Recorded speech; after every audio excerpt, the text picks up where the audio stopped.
There is this peculiar thing that happens to giant franchises. They grow so large, so sprawling, that whole pieces of them start to drift off to the edges, like satellites that have slowly lost their orbit. They exist. They were have at least and loved by at least some number of people. But over time, the main show keeps chugging along, newer things demand attention, the internet moves on, and these satellite projects start to fade. Not disappear entirely, but fade into the background, into that soft gray zone between remembered and forgotten. That is where tonight's story lives. Rick and Morty as a franchise has done something few animated shows have managed to pull off. It has expanded beyond itself in ways that are genuinely interesting, sometimes strange, sometimes wildly experimental, and often deeply underappreciated. There are Japanese anime shorts made by directors who poured years of creative labor into them. There is a beautiful little claymation universe tucked away on YouTube. There is an Australian parallel dimension that arrived with no warning and vanished just as quietly. There is a team of dead superheroes who got their own prequel story. There is a full-length anime series that the internet largely forgot about 3 weeks after it ended. All of these things exist. All of them were made by real people with genuine love for this universe. And tonight, in the kind of low, slow, unhurried way that this format was made for, we are going to visit every single one of them. We will look at where they came from, how they got made, what they were trying to do, and what they actually felt like when you sat down and watched them. Some were brilliant, some were deeply strange, some were both at the same time, and a few were quietly heartbreaking in the way that only things that tried too hard and got too little credit can be. So get comfortable, settle in, let the lights be low, and the world outside be quiet. Because the multiverse is a very big place, and most of its best stories go untold. Section 1. The foundation nobody remembers Doc and Marty, and how everything began. Before there was Rick, before there was Morty, before the garage lab and the portal gun, and the Smith family, and the citadel of Ricks and any of it, there was something called the Real Animated Adventures of Doc and Marty. And if you have never heard of it, that is perfectly understandable. It was a deliberately crude, deliberately offensive web short created by a young animator named Justin Roiland in 2006 for a short film festival called Channel 101, which was co-founded by community creator Dan Harmon. And it was, in every technical and artistic sense, a mess. A loud, strange, weirdly earnest mess that contained inside it, somehow, the DNA of everything that would eventually become one of the most beloved animated shows in television history. Channel 101 was a fascinating creative experiment at the time. It was a community-run monthly film festival held in Los Angeles, and the concept was simple. Filmmakers would submit 5-minute pilots for fictional television shows. The audience would vote on which ones they liked. The winners would return the following month with a new episode. The losers would be canceled. It was television in miniature, running on enthusiasm and community feedback, and it attracted a very particular kind of creative mind. People who wanted to make things, who had ideas that were too weird for mainstream channels, who needed an outlet and an audience and a deadline to force something into existence.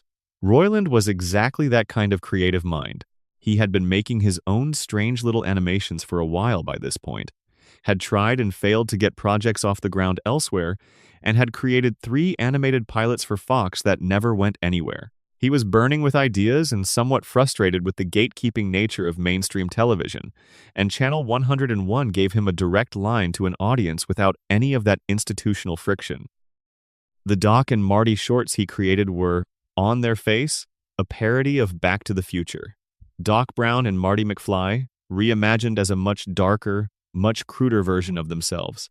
The voice Roiland used for Doc was a rambling, burping, slurring voice full of interruptions and non sequiturs, and the voice he used for Marty was higher and more panicked and much more uncertain. Sound familiar? The character dynamics, the verbal tics, the rhythms of the speech, all of it was already there, embryonic but recognizable. Rick and Morty were not born from nothing. They were born from this.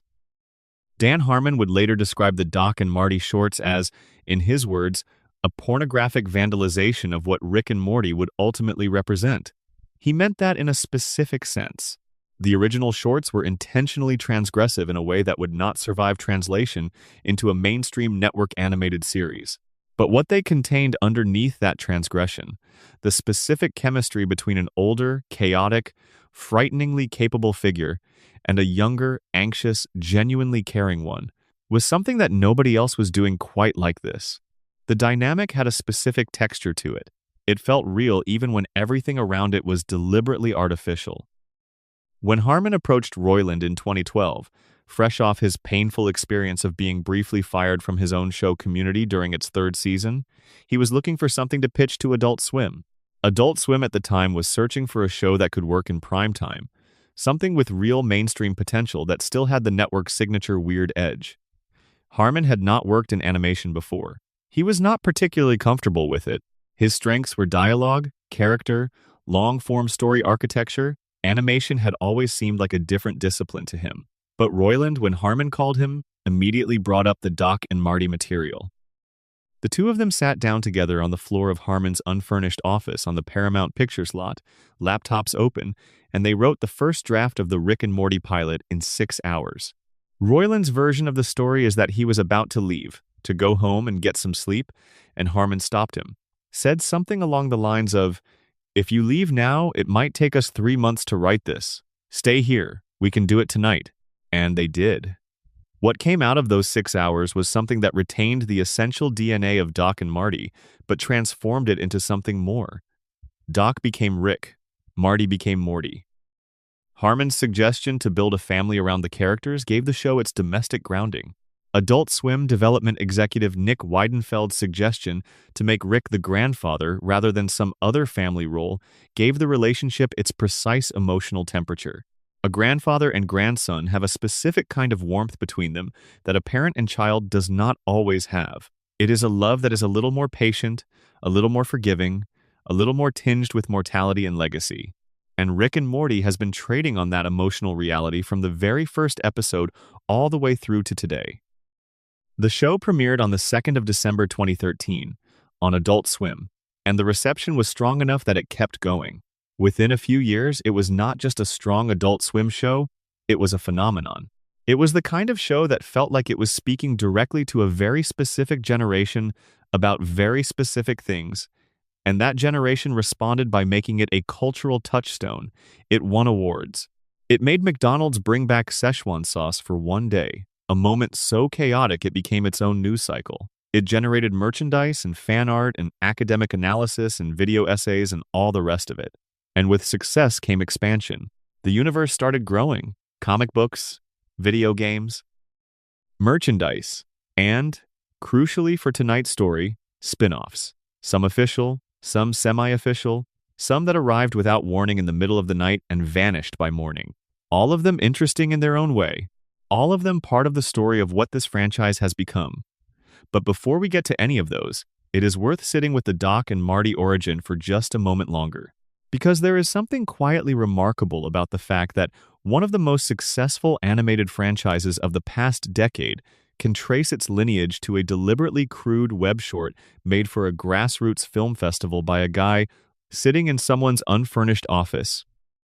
The thing that would eventually become a billion-dollar cultural franchise started in the most unofficial, lo-fi, anarchic way imaginable. There were no studio notes, there was no development deal, there was no focus group. There was just a voice, a character, a dynamic, and an audience willing to watch. The Doc and Marty shorts themselves are not technically a spin-off of Rick and Morty in the conventional sense. They predate the show.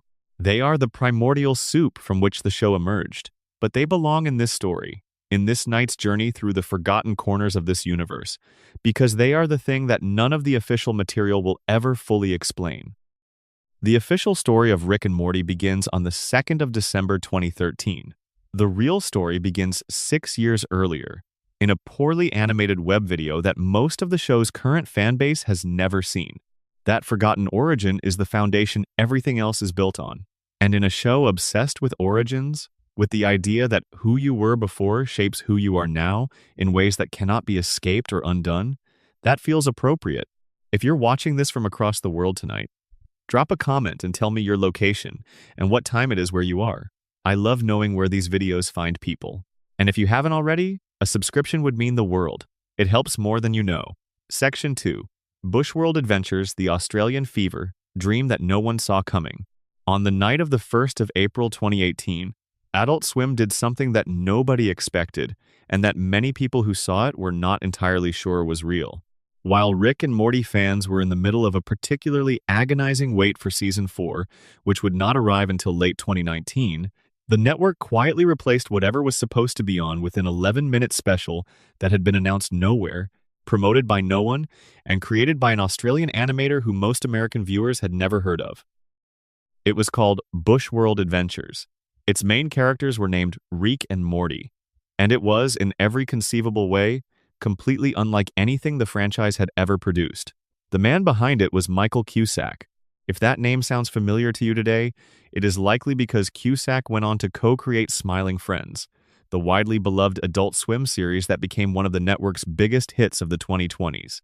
But in 2018, Cusack was primarily known through a circle of online animation fans who had found his work on YouTube, where he had built a small but devoted following with his distinctive, deliberately crude Australian humor. His aesthetic was unmistakable. Flat, wobbly, slightly malformed figures moving through mundane Australian settings, talking in the kind of flat, sun-baked cadence that is impossible to fake if you did not grow up in it. His show YOLO, which he had been making since around 2012, captured a very specific texture of Australian working-class life in a way that made it deeply funny to anyone familiar with that world and deeply strange to anyone who was not. Justin Roiland had seen Cusack's work and was genuinely taken with it. There is something in Cusack's sensibility, the willingness to be ugly on purpose, the comedy that lives in the gap between how ordinary people see themselves and how they actually appear to the outside world, the violence that erupts out of mundane situations without warning, that rhymed with the DNA of Rick and Morty in interesting ways. Roiland reached out. A collaboration was arranged, and Adult Swim gave Cusack the keys to the franchise for 11 minutes on April Fool's Day, which is the most on-brand thing Adult Swim has ever done. Bushworld Adventures tells the story of Rick and Morty, the Australian Dimensions versions of Rick and Morty, who set out on a 12-hour road trip to the city of Bendigo. In the Rick and Morty universe proper, Bendigo is just a city in the state of Victoria. In Bushworld Adventures, it is mythologized as a kind of promised land, a destination that glows on the horizon of the story with a significance that is never entirely explained and never needs to be. The journey to Bendigo is the whole point. The arrival is irrelevant. What matters is the road, the car, and what happens in the space between here and there. What happens is strange and specific and uncomfortable in a way that is different from how Rick and Morty is usually uncomfortable. In the main show, the discomfort tends to be cosmic. The horror comes from the scale of the universe and humanity's smallness within it. In Bushworld Adventures, the discomfort is much more immediate. It is the discomfort of being in a car with someone who is genuinely, dangerously unstable in a way that does not have the safety valve of sci-fi distance. Rick is not going to save the day with a portal gun. There is no clever invention that will resolve the tension. He is just a frightening person, and the show sits with that in a way that the main series never quite has to. The detail that crystallizes this is what Rick says about his portal gun. In Bushworld Adventures, Rick's iconic device has been altered. The portal gun is now also a gun, a real one, a weapon. Rick says this with a kind of flat, cheerful menace that is more unsettling than any alien threat the main series has produced, because there is no fictional distance between the viewer and the implications of it. When Rick tells Morty that he is going to kill him today, that he is actually going to die, it lands differently than the cosmic threats of the real show. It lands the way it would land in real life, because it is stripped of all the protective sci-fi scaffolding. Cusack's animation style added another layer to this effect. The characters in Bushworld Adventures look wrong in a very particular way. They move with a kind of loose, unpolished wobble that feels organic rather than lazy. The Australian outback behind them is rendered in faded yellows and browns that feel genuinely sun-scorched rather than artificially dusty. There are fire ants and bush wizards, which are exactly as alarming as they sound. There is a man who transforms into a car, which is the kind of visual gag that would feel at home in the main series, but somehow feels stranger here because everything around it is so much more grounded. The humor is slower and more patient than the main show's rhythms. Rick and Morty in its standard form fires jokes and ideas at a rate that requires active attention to keep up with. Bushworld Adventures breathes differently. There are long pauses. There are moments where nothing is happening except the flat, dry silence of the Australian interior. That silence is itself a comedic and tonal tool, and Cusack deploys it with the instinct of someone who grew up in that silence and knows exactly what lives inside it. The reaction when it first aired was exactly what you would expect from something that came out of nowhere on April Fool's Day. A mixture of genuine delight, deep confusion, and the specific frustration of Rick and Morty fans who had been waiting 2.5 years for Season 4 and received 11 minutes of a deliberately ugly Australian alternate universe instead. Some people loved it immediately. Some people needed time with it. Some people hated it and went online to say so at considerable length. But it is impossible to argue that it was bland or forgettable or safe. It was none of those things. What is most interesting about Bushworld Adventures in retrospect is how much it reveals about what the Rick and Morty concept can contain. The main show operates within a very specific emotional and comedic register that has been refined over years of production. That register is genuinely brilliant, but it is also by now familiar. We know what a Rick and Morty episode feels like. We have internalized its rhythms, its structure, its tonal shifts, its relationship to its own genre conventions.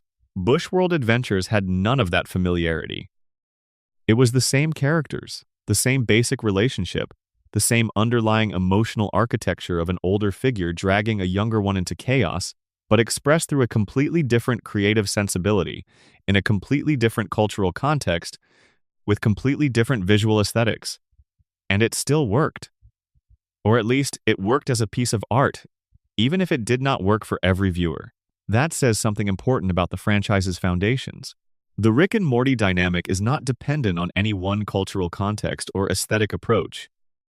It can be transplanted into Australian absurdism, into Japanese anime, into claymation horror parody, into any number of other forms, and something essential about it survives the translation. The specific texture of that grandfather-grandson relationship, with all its chaos and warmth and unspoken love and genuine threat, is portable in a way that very few fictional relationships are. Cusack, for his part, has spoken about the experience of making Bushworld Adventures with a kind of fond bewilderment. He made it largely the way he made everything else, which was to say, quickly, instinctively, and with an eye toward what felt funny to him personally. Animation from Studio Yada handled the production side, and the process of translating Cusack's deliberately rough aesthetic into something that could actually be broadcast required a particular kind of technical sensitivity. The goal was not to smooth it out and make it look more polished. The goal was to preserve the roughness while making it functional. That is a harder thing to achieve than it sounds. The connection to Smiling Friends is worth noting here too, because it shows a through line in the kind of work Cusack was interested in making. Pim and Charlie, the Smiling Friends protagonists, exist in a world that has the same fundamental strangeness as the world of Bushworld Adventures. It is a world that feels mundane on the surface and deeply bizarre underneath. The comedy comes from the collision of those two registers, and from characters who are genuinely trying to be decent in a universe that does not particularly reward decency. That sensibility was already fully formed in Bushworld Adventures. Adult Swim saw it, recognized it, and eventually gave Cusack the space to develop it into something that lasted much longer than 11 minutes. Bushworld Adventures is not on any streaming platform in a straightforward way. It exists on the Adult Swim YouTube channel, where it has accumulated a quiet following of people who found it years after it first aired and stayed to watch it 2 or 3 times trying to figure out exactly what they were feeling about it. It has the quality of a piece of outsider art that ended up in a major museum by accident, slightly out of place, slightly too large for its frame, but impossible to walk past without stopping. Section 3. The Non-Canonical Adventures 36 Little Nightmares in Clay. There is something about claymation that touches a very specific register in the human brain. It is handmade in a way that almost nothing else in animation is.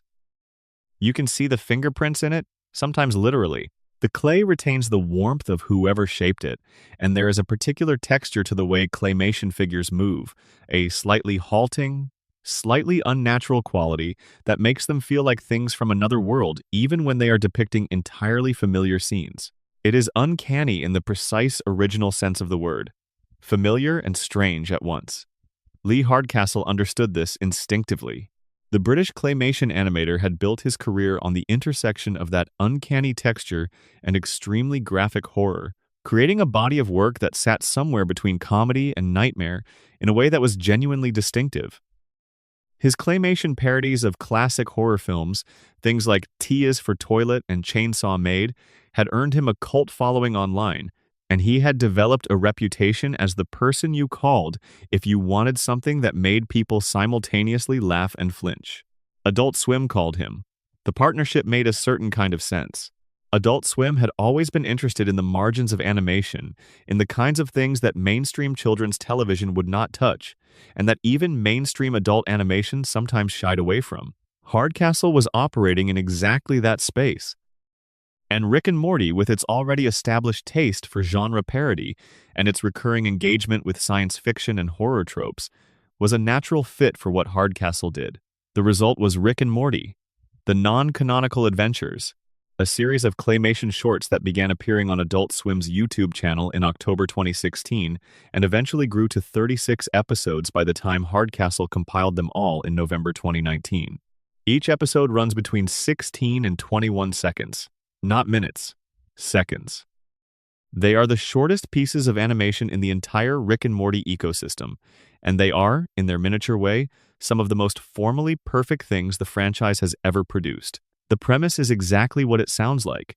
Rick and Morty, rendered in clay, are dropped into scenes from iconic science fiction, fantasy, and horror films, and the result is played out in whatever compressed, violent, often deeply strange way the logic of those scenes suggests. The title of each episode is the same as the film being parodied. There is no setup, no explanation, no context given. You either recognize the source material and get the joke, or you watch a small clay figure get attacked by something alarming and extract whatever meaning you can from that. The films covered in the series span several decades of genre cinema. There are parodies of John Carpenter's The Thing, which was one of the earliest and remains one of the most perfectly executed of the bunch, with Rick in the role of the Antarctic scientist and Morty in the role of the shape-shifting alien horror that nobody can identify. There are parodies of Aliens and Blade Runner and 2001, A Space Odyssey, all films with strong enough visual iconography that even a 16-second claymation version can trigger immediate recognition.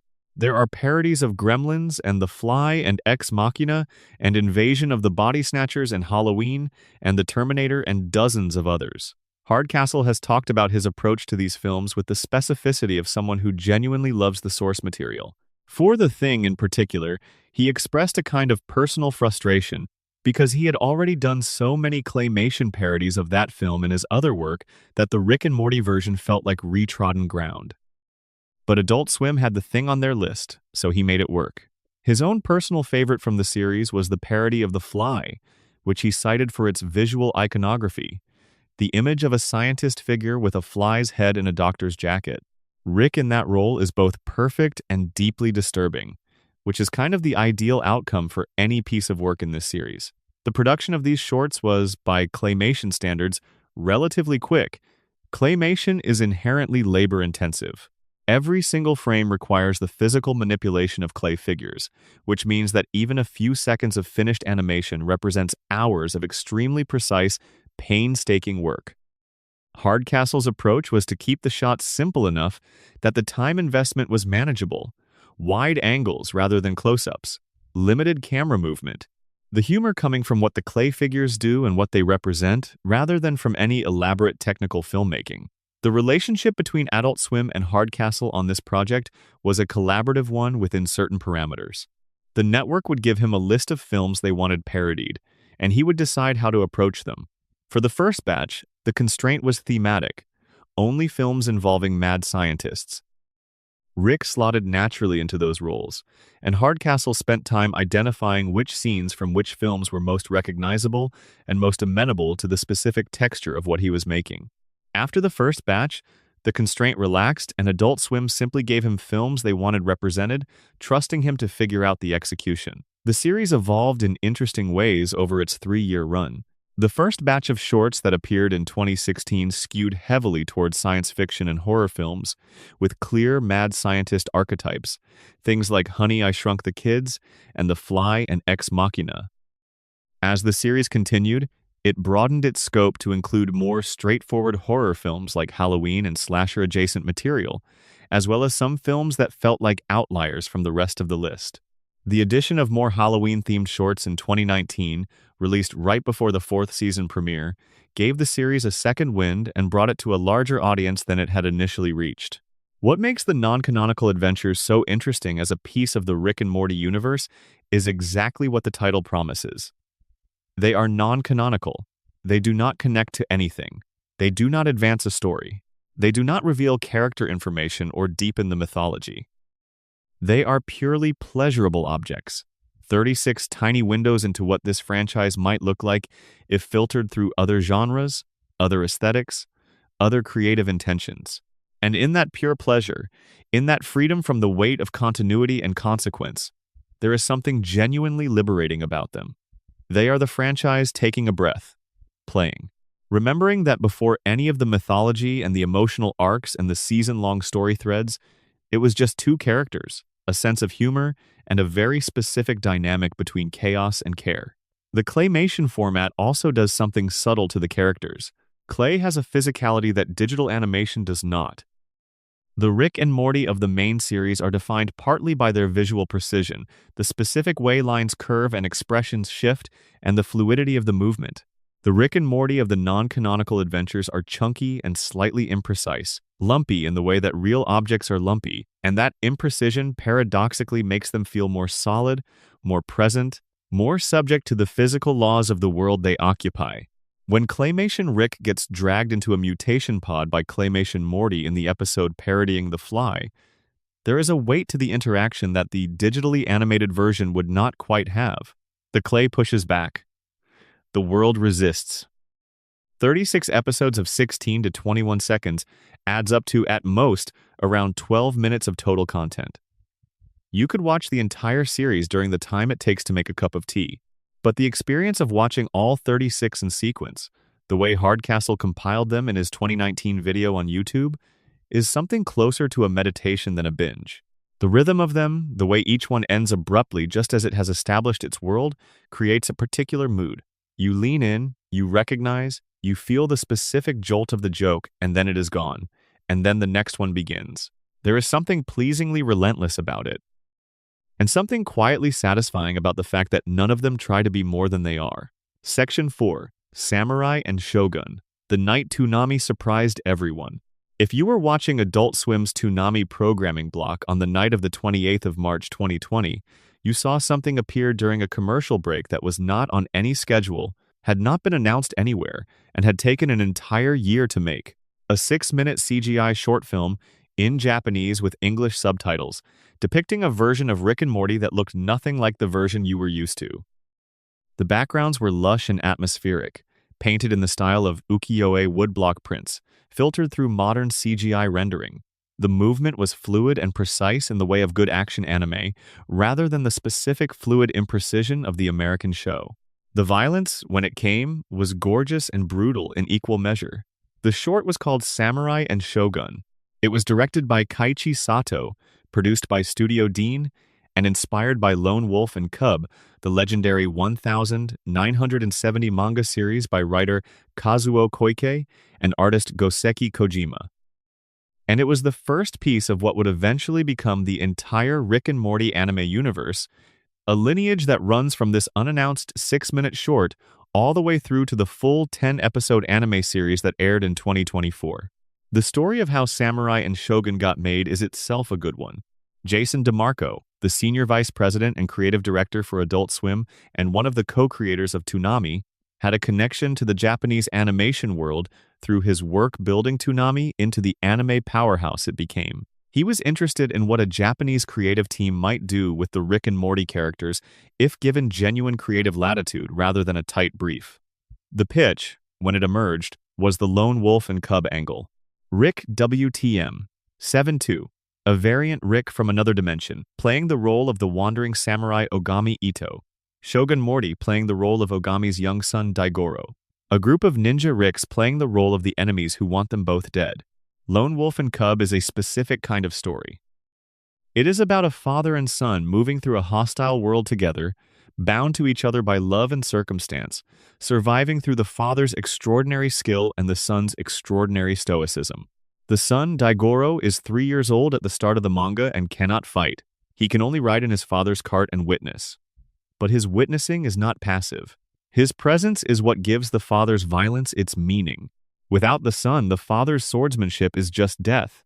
With the son, it is protection. It is purpose. It is love expressed through blood. The mapping of this onto Rick and Morty is almost uncomfortably perfect. Rick's genius, like Ogami's swordsmanship, is both extraordinary and violent. It leaves damage in its wake. It exists in tension with the domestic world, the world of family and connection and ordinary human need. Morty, like Daigoro, is the witness whose presence transforms what Rick does from pure destruction into something more complicated. Something that might, under the right circumstances, be understood as a kind of love. Sato's direction brought all of this to the surface without being heavy-handed about it. The short opens with Rick WTM, 7'2" in a rural Japanese mountain setting, moving through a snow-dusted landscape with Shogun Morty at his side. A group of ninja Ricks appears, demanding the return of Shogun Morty. Rick WTM, 7'2" refuses. The fight that follows is beautifully choreographed, moving through several different phases and visual registers, at one point becoming briefly trippy in a way that references the hallucinatory violence of Lone Wolf and Cub's most expressionistic sequences. The voice work was done entirely in Japanese, with Yohei Tadano as Rick and Keisuke Chiba as Morty, the same actors who voiced the characters in the official Japanese dub of the main series. The decision to use Japanese voice actors and Japanese dialogue was not just a nod to the source material's origins. It was a creative statement about whose show this was. The main Rick and Morty is unmistakably an American piece of work. Samurai and Shogun was a Japanese piece of work using American characters. The use of Japanese voices underlined that ownership, that creative authority. This was not an American show pretending to be anime. This was anime, made by Japanese artists, using Rick and Morty as material. The reaction when it aired was immediate and enthusiastic. DeMarco tweeted shortly after the broadcast confirming that his team had spent a year putting together what he called a 5-minute Rick and Morty Lone Wolf and Cub anime short. The casual cheerfulness of that description slightly undersells the extraordinary care that went into the thing. 12 months of production for 6 minutes of finished animation is not a casual commitment. It is the kind of commitment you make when you believe the subject matter deserves it.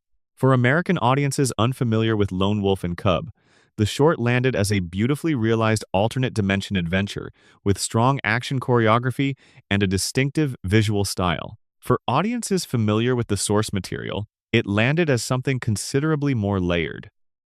The specific details of the Lone Wolf and Cub aesthetic, the cart, the particular kind of wandering, the relationship between the warrior father and the impossibly small and quiet child, carried resonances that deepened everything else in the short.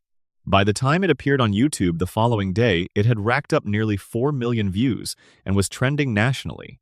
For a 6-minute Japanese language short that had been promoted nowhere, that was a remarkable achievement.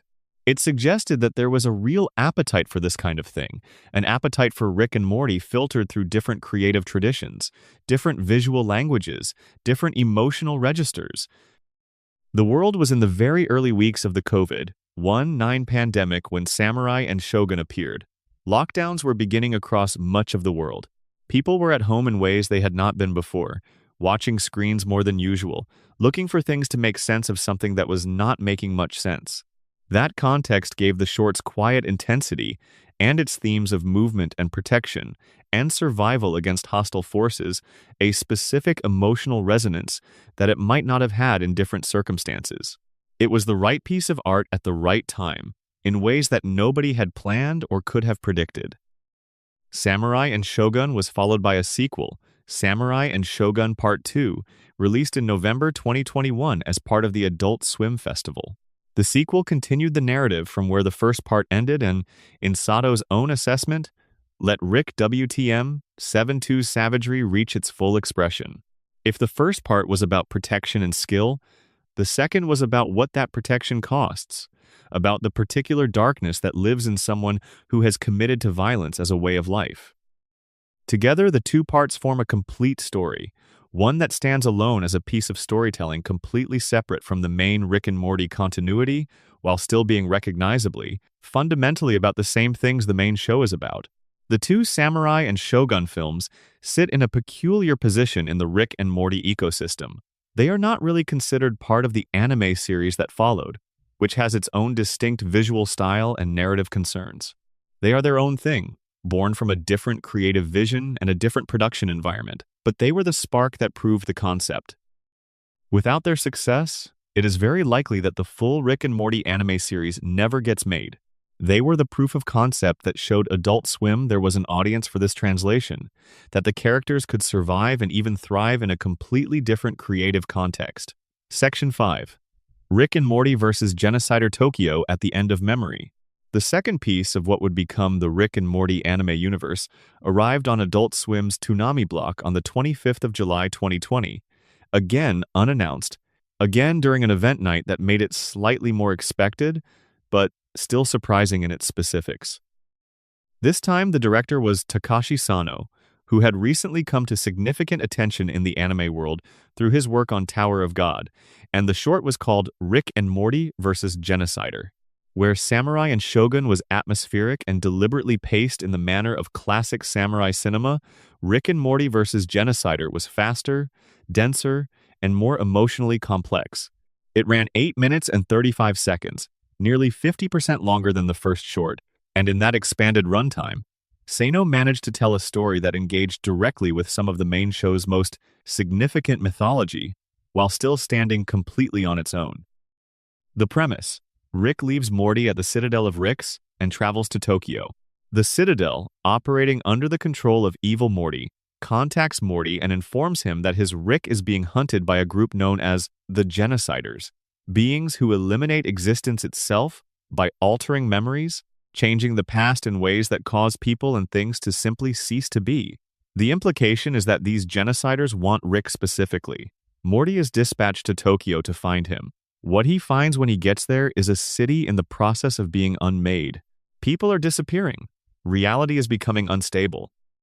Tokyo, rendered in Sano's CGI anime style with a specificity and love that is visually striking, is collapsing into itself. The Akihabara district, the Shinjuku Kabukicho area, the dense urban geometry of the city, all of it rendered with the kind of detail that suggests someone on the production team had strong feelings about Tokyo specifically and wanted to honor them. The twist, when it comes, is genuinely elegant. The genociders are not an external threat at all. They are the Citadel. The Evil Morty-controlled Citadel of Ricks is itself using the memory alteration technique, which turns out to be Rick's own invention, stolen and weaponized, to hunt Rick across dimensions. The whole scenario is a trap designed to eliminate the one Rick who cannot be controlled or predicted. Sano uses this premise to do something interesting with the show's existing mythology. Rick and Morty versus Genocider takes Evil Morty's story seriously in a way that feels continuous with the main show's treatment of that character, even though it is operating in a separate continuity with separate versions of the characters. Evil Morty here is the same thing Evil Morty always is in the main show. A Morty who has decided that the system is rigged and is willing to do absolutely anything to dismantle it.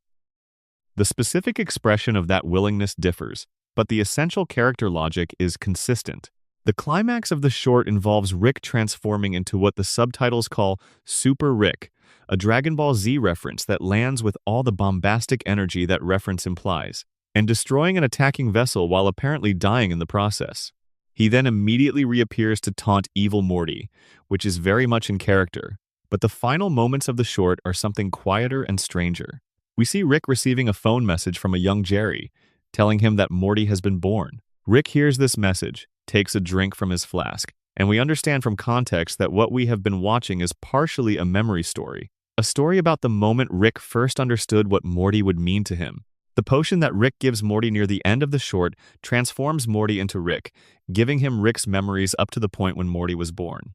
The implication is that old Morty must now continue as Rick, carrying forward the weight of Rick's experience and identity. It is a metaphor for something, though the short is appropriately coy about spelling out exactly what. The relationship between Rick and Morty, the way each of them carries pieces of the other inside themselves, the way the boundary between their identities is more permeable than it first appears, all of that is present in this ending without being stated. Rick and Morty vs. Genocider received a generally positive reception, though its Rotten Tomatoes score would eventually land lower than some of the other shorts in the series.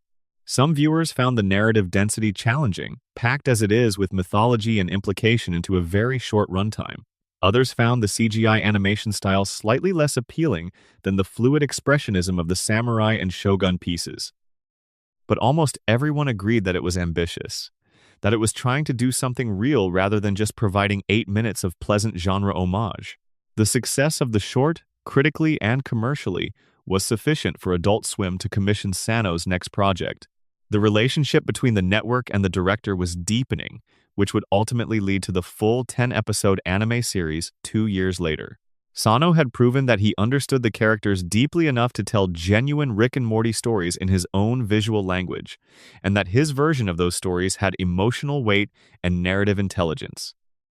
The path from this 8-minute short to a full series was not inevitable, but it was visible, if you knew where to look. Section 6. Summer Meets God, Rick Meets Evil. Evangelion comes to the Smith family. The third of Takashi Sano's Rick and Morty anime shorts arrived on the 2nd of August 2021, 1 hour after the premiere of a Season 5 episode called Rickternal Friendshine of the Spotless Mort. The timing was deliberate. The short, titled Summer Meets God, Rick Meets Evil, was a direct continuation of the previous episode's emotional and thematic content, and Sano released it while the show's audience was still in the specific headspace created by what they had just watched. But the short had another parent as well, and this one was perhaps even more important than the main show's current episode. Summer Meets God was an explicit parody of Neon Genesis Evangelion, the 1995 mecha anime that is widely considered one of the most significant works in the history of the medium. Evangelion's influence on Rick and Morty was already established before this short existed. The Season 5 episode Gotron Geresis Rickvangelion had made that influence explicit in the episode's title itself, depicting Rick combining a family of robot ferrets into a giant mecha in sequences that drew heavily from Evangelion's visual vocabulary. Sano's short picked up where that episode left off, and took it somewhere considerably more personal. The basic setup involves Summer's new boyfriend, who is not human but rather some kind of artificial intelligence or constructed entity housed in a giant robot form. Jerry gets trapped inside one of the mecha. Rick is being Rick. And Summer finds herself in a situation that escalates from personal relationship drama to something approaching a confrontation with the nature of consciousness and identity itself, filtered through the specific visual language of Evangelion's most abstract sequences. Neon Genesis Evangelion, for those unfamiliar, is a show that begins as a relatively conventional mecha anime, with giant robots fighting monster-like entities called angels, and gradually transforms over its run into something approaching a psychological breakdown in narrative form. The final 2 episodes of the original series are largely interior, depicting the protagonist's internal states through fragmented imagery, repeated phrases, and visual metaphors that resist easy interpretation. Sano's short channels that mode specifically in its climax, which goes to places that are unusual even by Rick and Morty standards. The 15-minute runtime gave Sano more room to develop character than either of his previous shorts. Summer gets genuine space here, which is notable because Summer is often the character least served by the main show's tendency to focus on Rick and Morty's relationship at the expense of the broader family.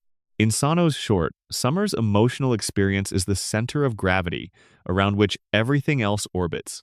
Her relationship with her artificial boyfriend is taken seriously as a relationship, with all the confusion and genuine feeling that implies, even as the situation around her becomes increasingly chaotic and strange.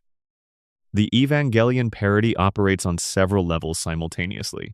On the surface, it is a visual homage, using the specific imagery and color palette and composition strategies of Evangelion's most iconic scenes.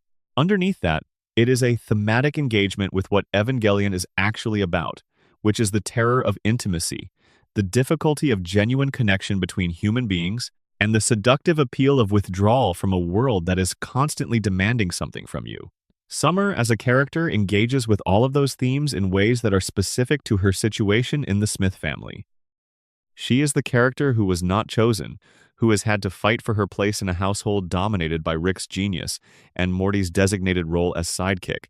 The idea of a relationship that might offer her something like being seen and chosen is, for her, specifically loaded. The critical reception for Summer Meets God was the warmest of Sano's 3 shorts, bonded to its emotional register, to the specificity of Summer's characterization, and to the confidence of the Evangelion parody, which never felt like mere reference spotting, but like a genuine engagement with the ideas that made Evangelion matter. The success of this short was a significant factor in Adult Swim's decision to commission the full anime series that Sano had been developing. What Summer Meets God also demonstrated was something important about the nature of these anime shorts as a creative project. The first short, Samurai and Shogun, was primarily a visual and action-based statement, a demonstration that these characters could live in a different aesthetic world. The second, Rick and Morty vs. Genocider, was primarily a narrative and mythological statement, demonstrating that the anime format could engage with the show's existing story without being reduced to fan service. The third was primarily an emotional and character-based statement, demonstrating that the anime format could illuminate characters in ways that the main show's pacing and priorities sometimes did not allow. 3 shorts, 3 different demonstrations of capability. Together they formed a kind of 3-movement argument for why a full series made sense. Section 7. The Great Yokai Battle of Akihabara, Halloween in 11 minutes. A month after Summer Meets God, Adult Swim's relationship with Japanese anime studios had grown considerably warmer. The 4th anime short in the series appeared on the 10th of October 2021, this time from a different director and a different creative team, though still operating within the same Sola Entertainment production framework that had produced the Sano shorts. The Great Yokai Battle of Akihabara was directed by Masaru Matsumoto, whose previous work included Starship Troopers, Traitor of Mars, and written by Naohiro Fukushima. It ran 11 minutes and was released as a Halloween special, with the unannounced midnight drop on YouTube that had become a signature of these shorts. Its visual influences were not samurai, cinema, or mecha anime, but Godzilla films, Pacific Rim, and the classic yokai monster series of Japanese horror movies from the late 1960s. The story is deceptively simple.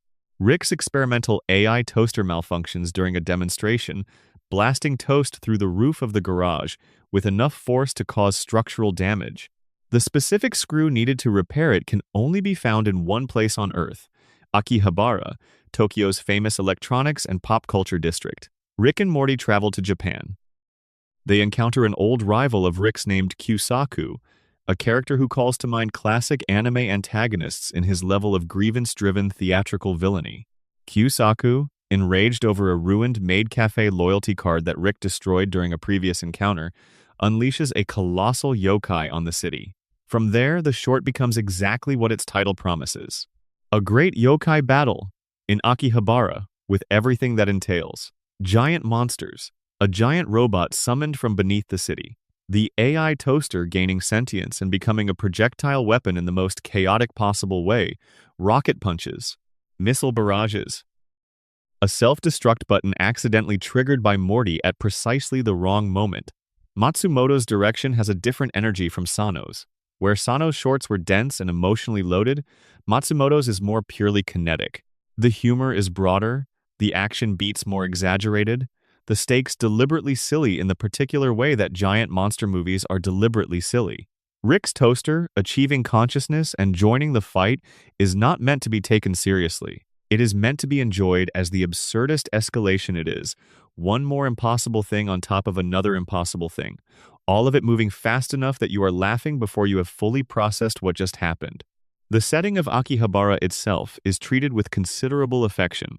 The district, famous worldwide as a hub for anime merchandise, video game culture, electronics, and maid cafes, is rendered with a specificity that suggests people on the production team knew it well and wanted to honor its particular strangeness.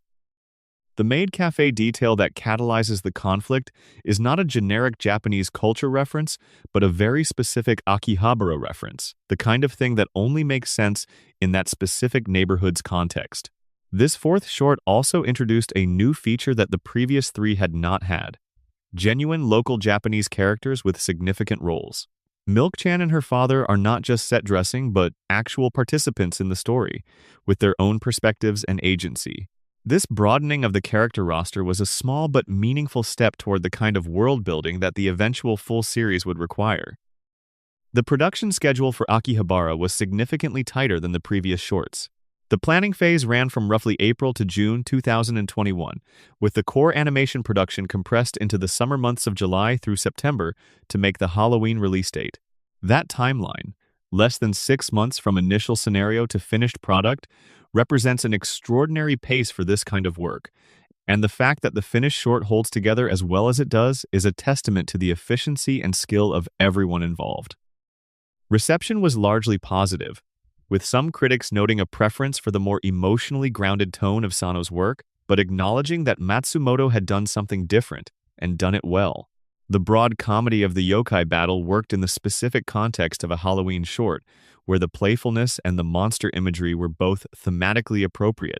The great yokai battle of Akihabara was the fourth and final anime short before the Samurai and Shogun Part 2 sequel closed out the short film era of the anime expansion. Taken together, these 5 shorts form a remarkable body of work. They demonstrate the franchise's capacity for translation into different creative traditions. They serve as genuine creative experiments rather than promotional exercises. They exist in a specific time and place: the COVID-era years when the main show's production was disrupted and fans were hungry for any piece of this universe, and they carry the marks of that time in their energy and their earnestness. They are also, collectively, almost entirely forgotten by the mainstream Rick and Morty discourse.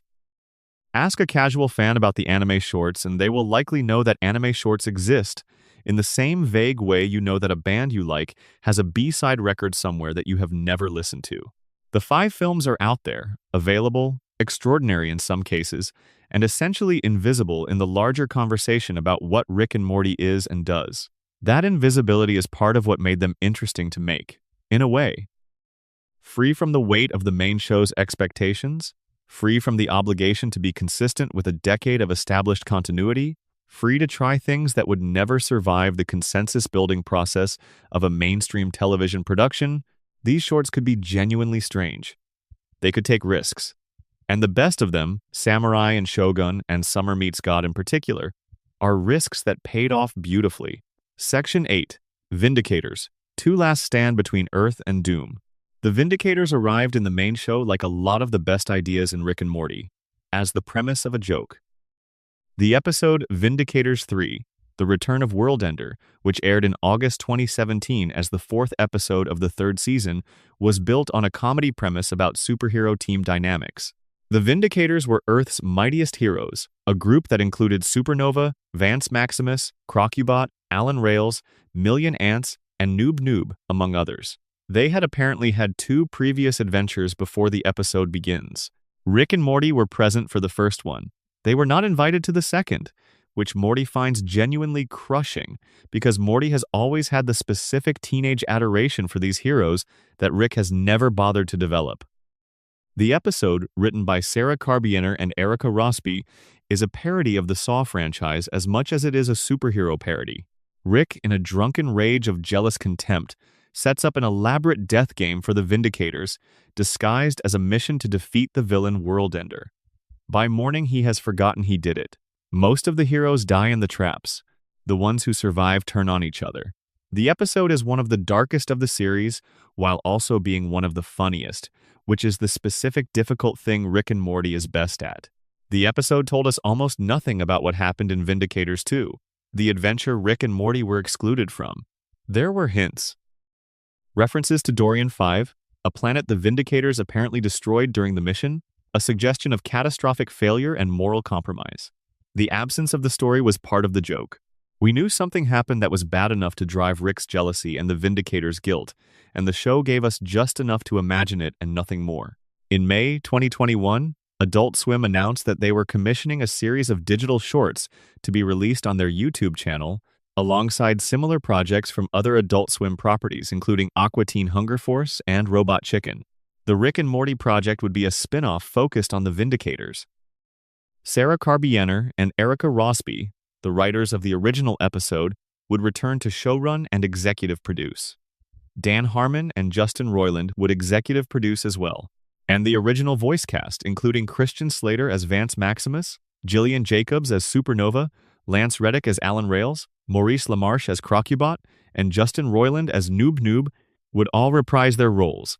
The series, titled Vindicators 2, Last Stand Between Earth and Doom, premiered on the 23rd of July, 2022, on Adult Swim's YouTube channel, with all 10 episodes dropping simultaneously. Each episode ran between 2 and 5 minutes, which made the whole series watchable in a single sitting of roughly 30 minutes. It was a prequel to the Vindicators 3 episode, telling the story of the mission Rick and Morty missed, the fateful adventure that ended with the destruction of Dorian 5, and set the team on the path toward their own eventual destruction. The production happened entirely over Zoom, which was still the primary mode of creative collaboration for most of the entertainment industry during 2021 and 2022. Carbineer and Rosby have talked about what it was like to work with the voice cast under those conditions, the strange domesticity of watching actors record lines from their home offices, the moment when Christian Slater appeared in a Zoom window to voice Vance Maximus, and the two showrunners had to remind themselves that this was actually happening. What the series did with the format was smart. The short episode length forced Carbianer and Rosby to abandon the conventional plot architecture that other shows would use for similar material.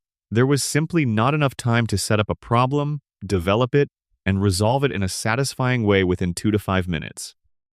So instead, each episode is essentially a slice-of-life moment from the Vindicators' perspective, a glimpse of who they are when they are not fighting, a character beat, a single emotional or comedic idea executed cleanly and then released.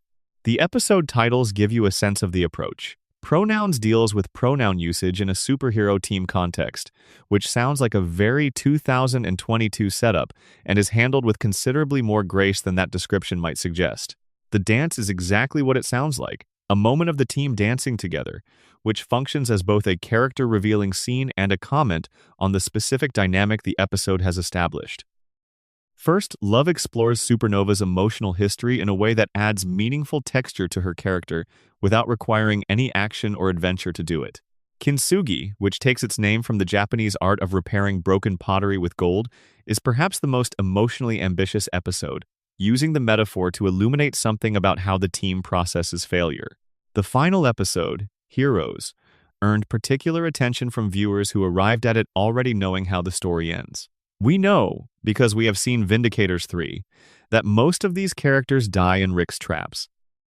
We know that Supernova survives, but only by killing other team members in a drunken moment of destructive rage. We know that Noob Noob, the janitor who was never taken seriously and never given a hero's respect, was the only one Rick's drunken game was actually designed to honor. Arriving at the end of Vindicators 2 with all of that knowledge creates a specific kind of grief. These are people we have just spent 30 minutes getting to know, and we know exactly what is coming for them. Heroes does not soften that grief. It does not offer the characters a moment of transcendence that temporarily makes you forget what you know. It ends in a place that is tonally honest to the tragedy without being exploitative of it. The characters are heroes, the episode says, even if they are also compromised and sometimes terrible and capable of making choices they cannot take back. The heroism and the flaws are not contradictory. They are two parts of the same complicated thing. Lance Reddick's performance as Alan Rails deserves specific mention. Reddick, whose career had been defined by roles requiring a particular kind of quiet authority and emotional depth, brought those qualities to a character who had previously been a one-episode joke in a show famous for one-episode jokes. In Vindicators 2, Alan Rails gets to be a person. His episode, titled After the Vindicators Code question, What Would Alan Rails Do?, takes seriously the burden of being the team's moral compass. Reddick died in March 2023 before the series had been widely rediscovered. His work in this series is a small but genuine piece of his legacy. The series remains the most narratively substantial piece of spin-off content the Rick and Morty universe has produced outside of the main show. The anime films are visually striking and emotionally resonant, but they are short. Vindicators 2 has actual episodes, actual character development that accumulates across a run of stories, actual arcs that pay off across multiple installments. It is the closest thing the franchise has to a companion series rather than a companion experiment. That it is essentially forgotten, that most fans of Rick and Morty do not know it exists or vaguely know it exists but have not watched it, is one of the small injustices of the streaming era's tendency to make everything simultaneously available and equally invisible. Vindicators 2 is on YouTube. It is free. It takes 30 minutes, and it will make you feel something about characters who you thought you had processed as jokes. Section 9. Rick and Morty, the anime, the full series that divided everyone. In May 2022, Adult Swim announced the thing that the 5 anime shorts had been building toward. A full 10-episode anime series titled simply Rick and Morty, the anime. The series was to be created and directed by Takashi Sano, the man behind Rick and Morty vs. Genocider and Summer Meets God. It would be produced by Sola Entertainment and animated at Telecom Animation Film. It would air on Adult Swim and stream on Max. And it would not be a translation or a dubbing of the American show. It would be an original Japanese anime series set in its own continuity, telling new stories about these characters. The announcement generated considerable excitement among fans who had loved the anime shorts, and considerable apprehension among those who worried that the translation would flatten what made the original show distinctive. Both camps would find evidence for their positions in the finished product. The series premiered on the 15th of August 2024 on Adult Swim in English dubbed form, with the Japanese language version with English subtitles following on Toonami 2 days later. The 10 episodes aired across approximately 2 months, concluding in October 2024. The premiere episode drew 192,000 viewers, which was a modest number by mainstream television standards, but represented a genuine audience for what was, by any reasonable assessment, a fairly niche product. The series is set in a specific window of time in the main show's continuity, the period between the 5th and 6th seasons, when portal travel has been shut down. This setting was chosen deliberately. By placing the anime in that specific gap, Sano could reference the main show's mythology without having to resolve or contradict any of its active storylines. It was a clever piece of narrative real estate management. The central storyline involves Morty falling in love with a character named Elle, a mysterious girl who turns out to be an atemporal being, meaning she exists across multiple points in time simultaneously rather than experiencing time in a linear way. The relationship between Morty and Elle is the emotional core of the series, and Sano spends considerable time developing it with patience and care. Elle is a genuinely original creation, not a translation of any existing character, and her atemporal nature allows Sano to explore ideas about memory, connection, and the specific difficulties of loving someone who relates to time differently than you do. Parallel storylines explore Spacebeth's conflict with the Galactic Federation, the story of Space Morty, and the fate of Jerry Prime, Morty's father from the original dimension before the swap that placed the current Rick and Morty in the main show's universe. These parallel threads give the series a scope that the shorts could not achieve, and they allow Sano to engage with parts of Rick and Morty's mythology that the main show has gestured at but not fully explored. Rick in the anime has a different quality from his main show counterpart. The anime Rick is quieter, more contemplative, more given to philosophical reflection. There is a clip from the pre-release promotion that captures this well. Rick sitting alone, drinking from his flask, talking to no one in particular about the nature of choice. Despite the fact that there are an infinite number of paths available to us, he says, we only get one life to pick from. It's pretty dumb, right? And the dumbest part is that we're the ones who chose it for ourselves, at least in my case anyway. That is a version of Rick's nihilism that the American show has always circled without quite landing on it in that exact way. The anime's Rick is sadder in a more open way, less defended by wit and performance. The English dub, produced by Sentai Studios, did not feature any of the original English voice cast. This was a creative decision that proved more controversial than anyone anticipated. Ian Cardoni and Harry Belden, who had taken over the Rick and Morty voices in the main series from Season 7 onward after Justin Roiland's departure, were not used. Instead, entirely new English voice actors were cast. Joe Daniels voiced Rick and Jerry, Gabriel Rigojo voiced Morty.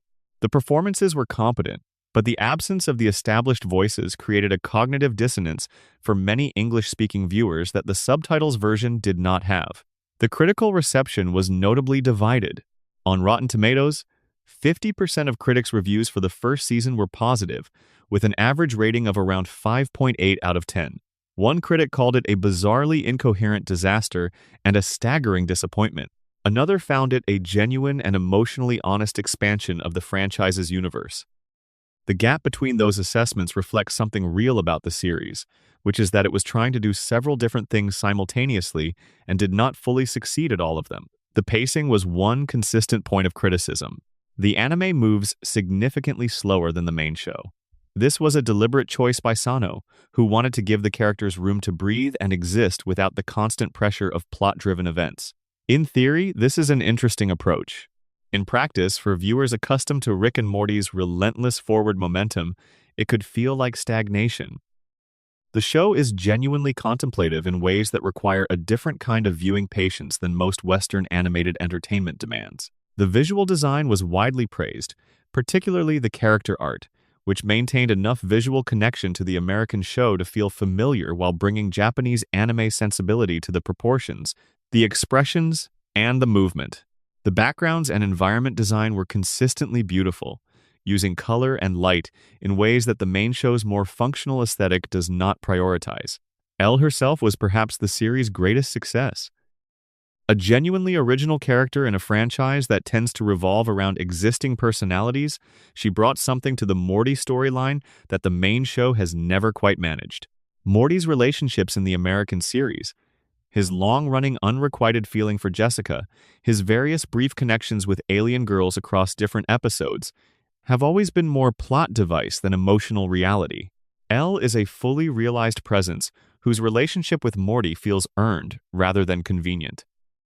The atemporal nature of her existence gave Sano the opportunity to tell the story of their relationship in a non-linear way that the format could support in ways straightforward serialized storytelling could not. By the time the series concluded in October 2024, it had found a small but devoted following among anime fans who approached it on its own terms rather than as a substitution for the main show. These viewers appreciated the slower pace, the different emotional register, the willingness to sit with characters in quiet moments. They treated it the way you treat a good art house film that covers similar thematic ground as a franchise blockbuster, as a different kind of experience that asks different things of you. The Blu-ray and DVD release in April 2025 gave the series a second chance with audiences who had missed it during its initial broadcast, and the physical media audience was somewhat warmer in its reception than the live television audience had been. The series, like many things in this night's story, found its right audience a little after the moment when it would have mattered most commercially. As of mid-2026, no second season of the anime has been announced. DeMarco had said publicly that a second season was possible if the first did well enough, and the mixed reception left that question genuinely open.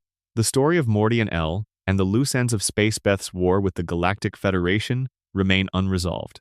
Whether they will ever be resolved is one of the quiet uncertainties that hangs over this particular corner of the franchise. Section 10, President Curtis and the Future of the Extended Universe. On the 25th of July, 2025, at San Diego Comic-Con, Keith David walked out onto a stage and confirmed what had been rumored for months. There would be a Rick and Morty spinoff centered on President Andre Curtis, the character David had voiced in the main show since the Season 2 episode Get Swifty. The spinoff, titled President Curtis, would be created by Dan Harmon and James Siciliano for Adult Swim. It would follow the president and his eccentric White House staff as they tackle the kinds of crises that Rick Sanchez cannot be bothered with, from interdimensional diplomacy to paranormal investigations to whatever else the universe throws at a sitting American president in a world where alien contact is established fact. The announcement was received warmly, and when the first trailer appeared in June 2026, with a premiere date set for the 26th of July 2026, the enthusiasm deepened. Keith David's voice is one of the most distinctive in American entertainment, a deep, measured instrument capable of both gravitas and comedy in equal measure, and his Curtis had always been one of the show's most enjoyable supporting presences. The idea of building a whole show around him made a certain kind of sense. Harmon has described President Curtis as a workplace comedy, which is a slightly surprising frame for what could easily have been positioned as an action-adventure show, given the character's context. But the workplace comedy designation points to something important about what makes Curtis work as a character. His appeal has always been in the quiet absurdity of his situation. A man who is, by the standards of his world, an extraordinarily powerful figure, navigating a universe where all the actually extraordinary power belongs to Rick. He is the most important person in a room that Rick has left. He is competent at the most extraordinary levels, and still perpetually playing catch-up to a madman who cannot be bothered to care. Adult Swim president Michael Uwalin has been characteristically cautious in describing the series, noting that Curtis has access to a level of technology that is cool, but nothing like Rick's level. That gap between what Curtis can do and what Rick can do is where the show lives. It is not a show about someone who can solve everything with science. It is a show about someone who has to figure it out another way, with the resources and people available to him and no guarantee that any of it will be sufficient. The supporting characters, new additions to the universe named Banks, O'Doyle, and Janice, represent an expansion of the franchise's cast in a direction that has rarely been explored. Rick and Morty is fundamentally a show about family, and the Smiths and their immediate world dominate its emotional landscape. President Curtis exists outside that world. The political sphere, the governmental machinery, the staffers and advisors and officials who constitute an American administration, all of that has been in the background of the Rick and Morty universe from its earliest days. Now it gets to be in the foreground. It is also worth noting what President Curtis is not. It is not an attempt to explain or replicate what Rick and Morty does. Uwalin has been explicit about the fact that the show will feel different from its parent series. It will have a different visual style, different pacing, different comedic rhythms. The technology is different. The stakes are different. The way problems get solved is different. All of that is correct and appropriate. Spin-offs that try too hard to be the thing they spun off from tend to fail, because they inevitably come up short of the original rather than doing something the original could not. The franchise has learned something in the years between the Vindicators 2 experiment and President Curtis. The Vindicators 2 series worked precisely because Carabiner and Roseby understood that their job was not to extend Rick and Morty but to do something the original format could not do. They made a quiet, introspective series about superhero grief and compromise, using characters the main show had treated as punchlines. They gave those characters interiority. They slowed everything down. The result was something that complemented rather than competed with its source. President Curtis looks, from what has been shown so far, like it has a similar understanding of its own purpose. It is not here to out-Rick Rick. It is here to show what the Rick and Morty universe looks like from a perspective that the main show has never inhabited, the perspective of someone who has to take responsibility for the things Rick refuses to deal with, who has to handle the diplomatic and institutional consequences of chaos that Rick generates and immediately escapes. That is genuinely interesting territory. It is the kind of territory that a franchise can only credibly explore after it has established the original perspective thoroughly enough that a contrast means something. The contrast between President Curtis's responsibility and Rick's contempt for responsibility is only funny and resonant because we have spent years watching Rick's contempt in action. Meanwhile, the comic book universe that had expanded alongside the television franchise for a decade came to its formal conclusion in May 2026, when Oni Press published Rick and Morty Forever, a 48-page final issue drawn by Troy Little and written by Daniel Kibblesmith, marking the end of a publishing relationship that had produced more than 100 issues across multiple series. The comics had done their own kind of forgotten franchise expansion work for years, exploring alternate characters, parallel storylines, and corners of the mythology that the show had gestured at but not fully explored. They had a readership that was loyal and devoted and considerably smaller than the television show's audience. The Rick and Morty, The End miniseries, which preceded Forever, found Rick on the run from essentially everyone in the universe simultaneously, the most wanted being in every dimension, with Morty as the only one who could possibly bring him in. The final issue resolved that story while explicitly playing with the franchise's own history of false endings and premature conclusions. It knew it was a last chapter and engaged with that knowledge honestly rather than pretending otherwise. The comic's ending and the President Curtis premiere arriving within weeks of each other in the summer of 2026 creates an interesting moment for the franchise. One branch of the expanded universe is closing. Another is opening. The franchise is, as it has always been, in motion, generating new material, expanding into new territories, finding new ways to explore what these characters and this universe can contain. What connects all of the material we have covered tonight? The Doc and Marty origin, the claymation shorts, the Australian special, the anime films, the Vindicators, the full anime series, and now the new spin-off in development is a consistent creative curiosity. The Rick and Morty franchise at its best has always been interested in what happens when you take the central relationship, the chaos bringer and the anxious witness, and run it through a different cultural lens, a different aesthetic tradition, a different genre convention. Not to replace the original, but to reveal something about it, to show it from a new angle, and discover what the new angle illuminates. Samurai and Shogun showed that the protective violence at the heart of Rick's relationship with Morty could be made literal and beautiful through the language of samurai cinema. Bushworld Adventures showed that stripped of its sci-fi polish, the dynamic between Rick and Morty is genuinely frightening in a way the polished version sometimes conceals.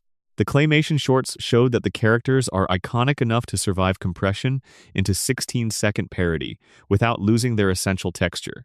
Summer Meets God showed that the franchise's secondary characters have emotional stories worth telling in their own right. Vindicators 2 showed that the most throwaway jokes in the main show can be the foundations of something genuinely moving if you look at them from the inside rather than from the outside. The franchise is a multiverse in more than the narrative sense. It is a creative multiverse, full of parallel versions of itself that were made by different people with different sensibilities and different artistic traditions, all orbiting the same central sun but visible from different angles, in different lights, at different distances. Most of those orbiting bodies are forgotten. Most of them drift through the outer zones of awareness, known to exist but rarely visited, but they are there. And they are worth finding. The room is quiet now. Outside, wherever you are, whatever hour this is, in whatever part of the world you find yourself, the universe continues doing what it has always done, which is continue. Rick and Morty continues. The anime continues developing. President Curtis will premiere soon. Someone somewhere is probably sketching the beginning of the next thing, a new angle on the same characters, a new question about what the multiverse might look like from a different vantage point. You do not need to follow any of it tonight. Tonight, the stories are done. The multiverse can keep its secrets a little longer. Sleep well. The portal gun will still be there in the morning. If you made it all the way to the end of this one, I genuinely appreciate you. These deep dive videos take a lot of time and care to put together, and knowing you are out there watching them makes it worth it. If you enjoyed it, a like and subscribe help more than you might realize. And drop a comment telling me which of these spin-offs you knew about before tonight, and which one you are going to go look up now. I read every single one. End of script. Expanded content. Deeper dives into each universe. The deeper story of Doc and Marty. What nearly killed the show before it began. There is a version of this story where Rick and Morty simply does not exist. Not because the ideas were not there, not because the talent was not present, but because the pathway between a crude web short and a major network animated series is so narrow and so full of obstacles that the chances of navigating it successfully are genuinely small. Most ideas that start the way this one started do not make it. They stay where they are, beloved by a small community, circulated occasionally, and gradually folded into the mythology of almost wares that fills the history of entertainment. The Channel 101 community that gave birth to Doc and Marty was itself a microcosm of creative ambition running against institutional indifference. Dan Harmon co-founded the festival precisely because he had experienced firsthand how difficult it was to get genuinely strange creative work into mainstream channels. His path to community had been long and frustrating. His path to Rick and Morty was longer. After the Doc and Marty shorts found their audience at Channel 101, Roiland continued developing his voice work and his comedic sensibility through various projects. He had created 3 animated pilots for Fox that went nowhere, which is a specific kind of creative suffering that people outside the industry rarely appreciate fully.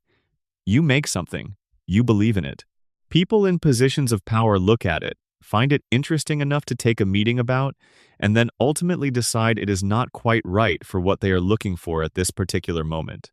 And you go back and make the next thing, and the cycle continues. The Adult Swim meeting that eventually led to Rick and Morty happened in a specific creative and institutional context. Harmon had just been fired from Community, a show he created, over creative differences with the production studio. He was rehired before the 4th season, but the experience had shaken him and redirected his attention. Adult Swim at the time was looking for something with broader appeal, something that could perform the way Family Guy and American Dad and The Cleveland Show did, or the way Bob's Burgers was starting to do on Fox. They wanted a family animated comedy with a distinct voice. Harmon's instinct was to bring in Roiland because he trusted Roiland's voice, and because the Doc and Marty material had the specific texture of something that could be developed into exactly what Adult Swim was looking for, with the right structural and character work around it. The 6-hour writing session that produced the pilot was the right kind of productive because of that trust. When you are writing with someone you have creative faith in, you move faster. You commit to things more readily. You do not second-guess your way out of the good ideas. The pilot got made, the pilot got picked up, the first season performed well enough. The second season performed better.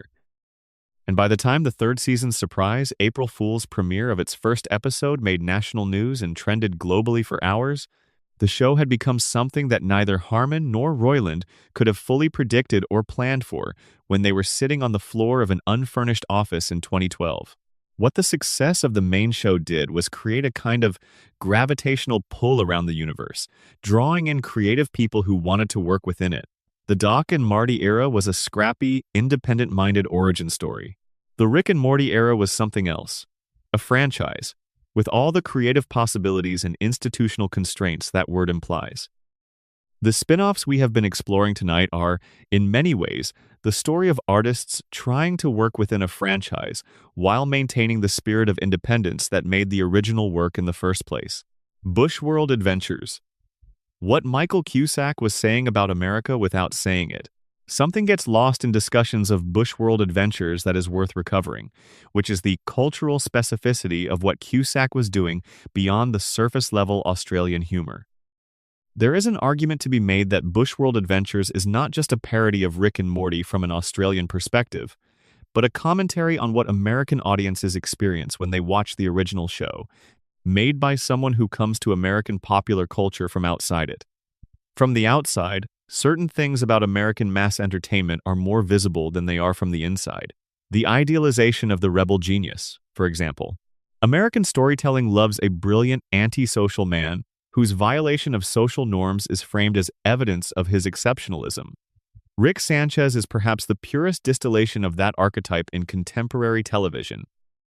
He is brilliant, he is terrible, and the show both critiques and glorifies him in a way that keeps viewers deeply engaged while also preventing them from being entirely comfortable with what they are engaged with. Cusack's Rick strips away the sci-fi scaffolding that allows American audiences to maintain a certain safe distance from what Rick actually represents. In the original show, Rick's threats against Morty are mediated through genre. They occur in the context of space adventures and interdimensional danger, where even genuine threat carries a fantastical coding. In Bushworld Adventures, when Rick tells Morty that he is going to actually kill him today, there is nothing between the viewer and the emotional reality of that statement. It is the same character dynamic, the same underlying power, imbalance, and threat, but without the protective aesthetic distance. This might seem like an ungenerous reading of Bushworld Adventures, which is in many ways a comedy. But comedy often does its most interesting work when it is making you laugh at something uncomfortable, without fully alerting you to how uncomfortable the thing actually is. Cusack's flat Australian delivery, the way Rick says alarming things with the same inflection he uses for entirely ordinary observations, is doing that work throughout the special. The humor and the horror are the same gesture, and you cannot quite separate them. The choice of Bendigo as the destination is also not arbitrary. Bendigo is a real city in the Australian state of Victoria, a regional center with a population of roughly 100,000 people and no particular claim to global significance. It is, by any reasonable assessment, an unremarkable destination. The fact that the whole road trip is oriented around reaching Bendigo, that Bendigo is treated with the same mythological weight that Rick and Morty's adventures give to alien worlds or interdimensional destinations, is a joke about the proportion between the story's emotional investment and the objective significance of its goal. The character is investing enormous existential energy in getting somewhere that does not really merit it, which is, when you think about it, a fairly accurate description of a lot of human endeavor.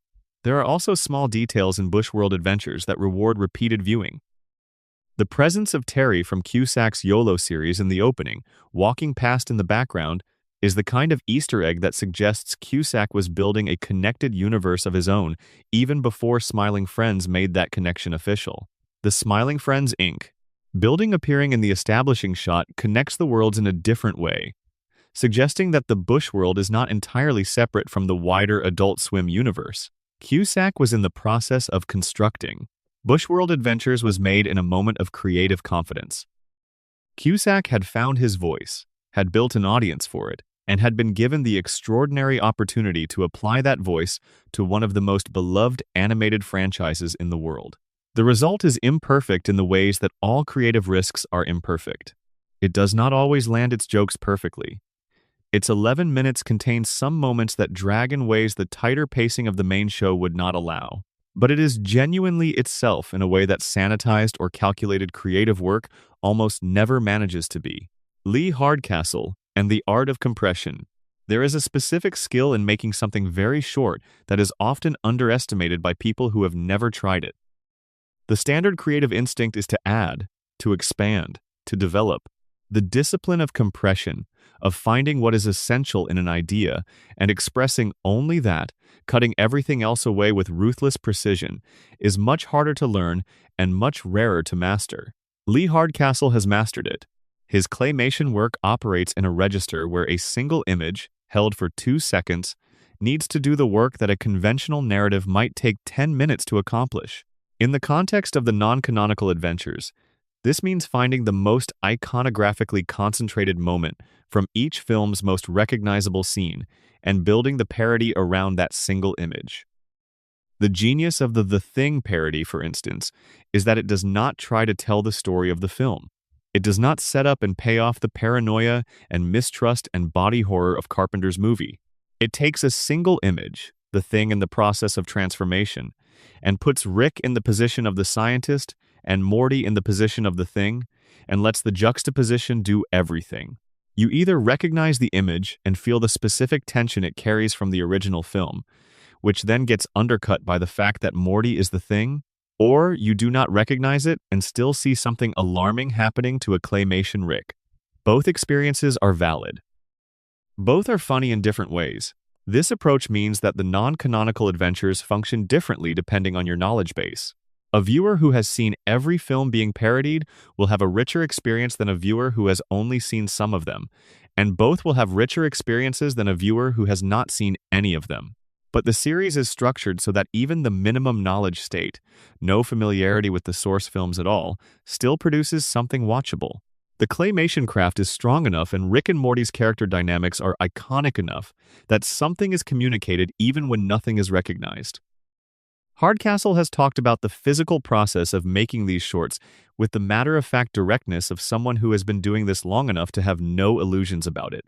Claymation is slow. It is repetitive. It requires an enormous amount of patience for an extremely small output of finished time. 16 seconds of finished animation might represent hours of physical work, manipulating clay millimeter by millimeter to create the appearance of movement. The reward for that patience is the specific quality of the finished product, that handmade aliveness that no other animation technique quite replicates.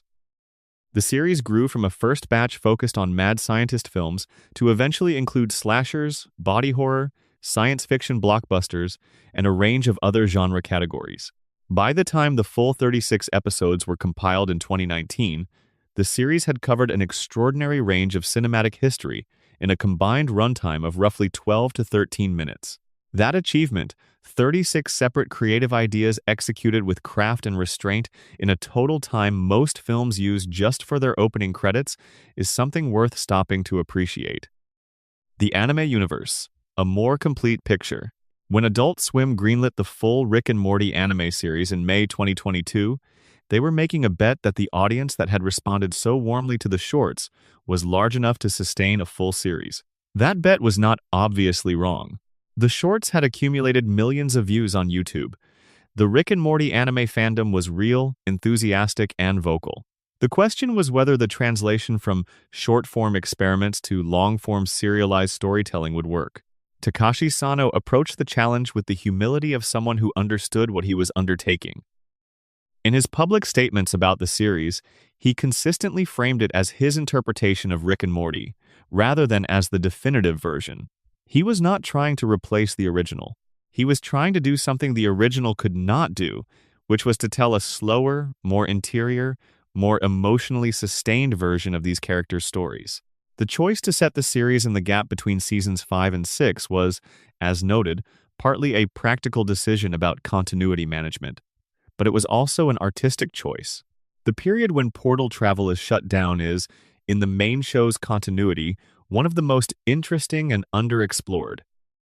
It is a time when Rick is genuinely constrained, when the unlimited freedom that his technology normally provides is absent. The anime version of Rick operates in this constrained state for the entire series, which gives him a different quality. He has to stay. He has to be present. He cannot escape into another dimension when things get difficult. That constraint is the right setting for a slower, more contemplative series. It forces the characters into proximity with each other and with their own feelings in ways that the portal-hopping adventures of the main show often avoid. The anime has the time to explore what the Smith family looks like when they cannot run away from themselves, which is the kind of story that requires precisely the unhurried pace that critics complained about. Elle's atemporal nature, her ability to exist simultaneously across multiple points in time, was Sano's most original contribution to the Rick and Morty mythology. It gave him a way to tell the Morty relationship story non-linearly, showing the relationship's beginning, middle, and whatever ending it might have in a sequence that is not determined by cause and effect, but by emotional logic. The scenes between Morty and Elle in the middle episodes of the series are among the most quietly beautiful pieces of writing in the entire franchise, patient in a way that American entertainment rarely allows itself to be.